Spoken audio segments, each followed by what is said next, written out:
Hey everyone, Doug with Theme Park DNA. Today I'm going to be doing a review of my Saberforge Talon.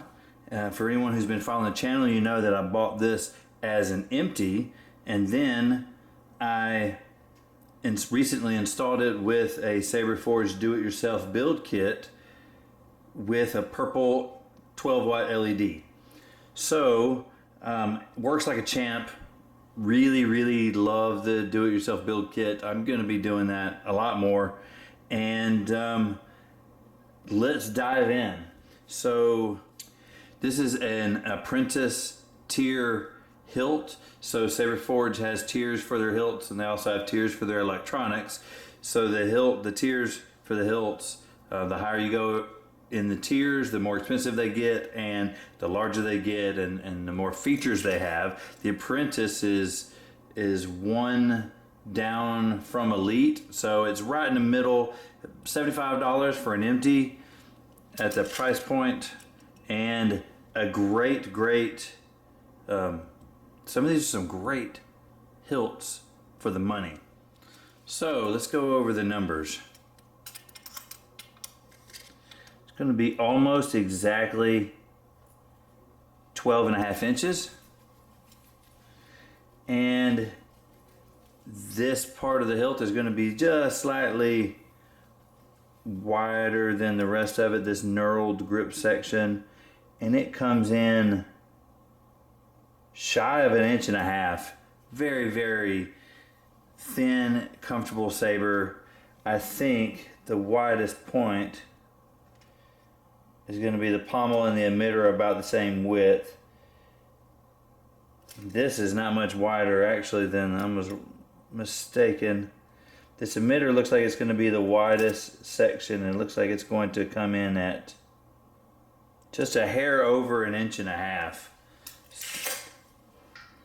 Very comfortable diameter, and I really love the look of this saber, especially at the $75 price point. It's very reminiscent of Sauron from the Lord of the Rings.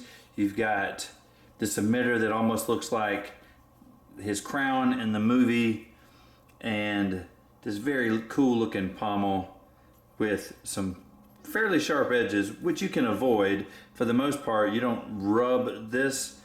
But my biggest gripe for this whole saber, I could see this saber being one that I handle all the time, except for this right here. So I handled this pretty extensively for this review just because I love the look of it. It was my first install.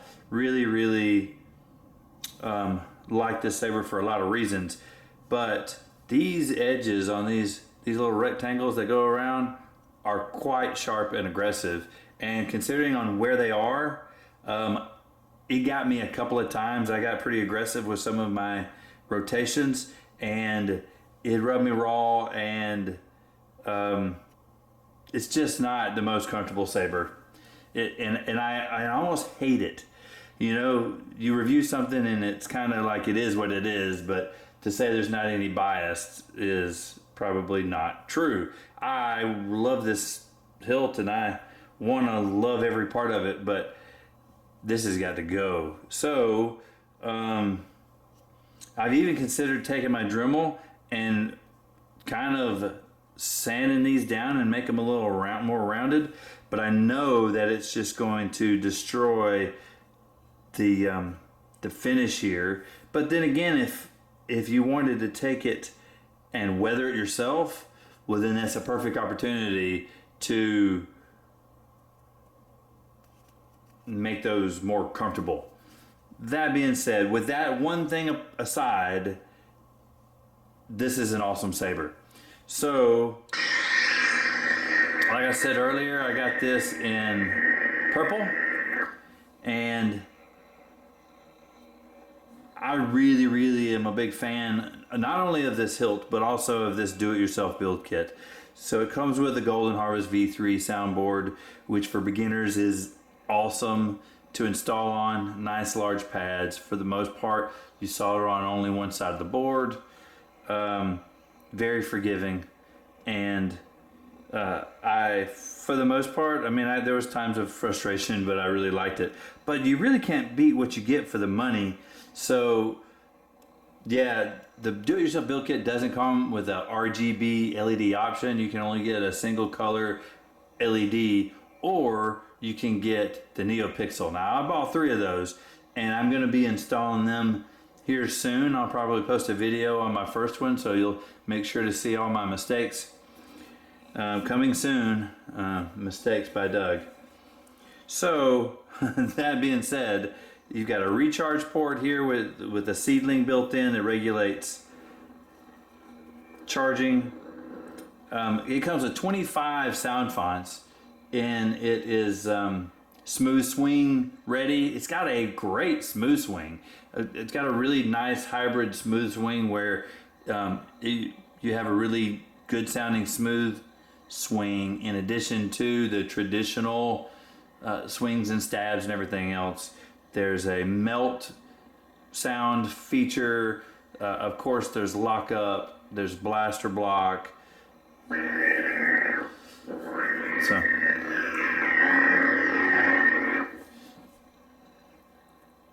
So the Golden Harvest V3 board, the smooth swing changes depending on the speed at which you are swinging or spinning it. So it can tell the difference in a swing, a stab, a spin, or rotation. And the sound changes according to the speed, which is really neat.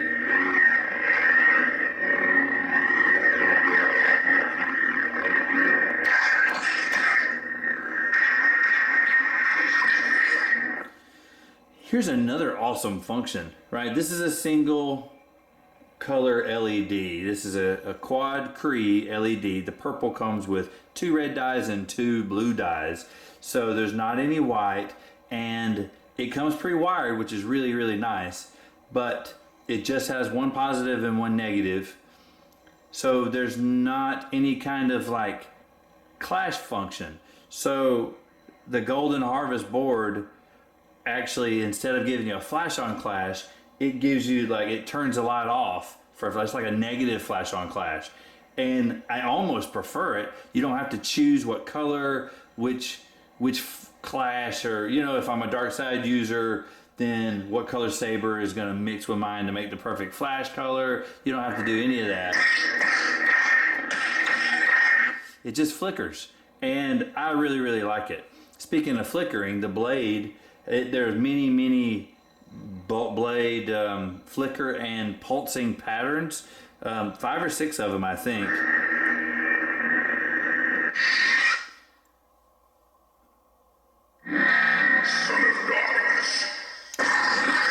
So I set it up on the Son of Darkness font to have an irregular flicker pattern so that it'll pulse sometimes and flicker, because this is a Kylo Ren sound font.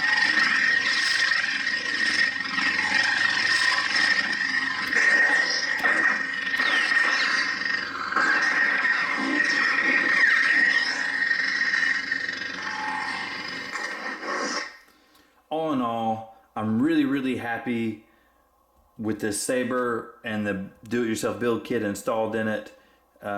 It turned out great, and if it weren't for this part being a little too sharp, this might be about perfect. So let me know what you think. What do you think about Saberforge in general? What do you think about this Saberforge Talon? What do you think about the Saberforge do-it-yourself build kit? Let me know in the comments below. If you're new to the channel, we would love for you to subscribe and be part of our community. If you like this content, let us know with a thumbs up. That's going to do it for today. Thank you so much for watching.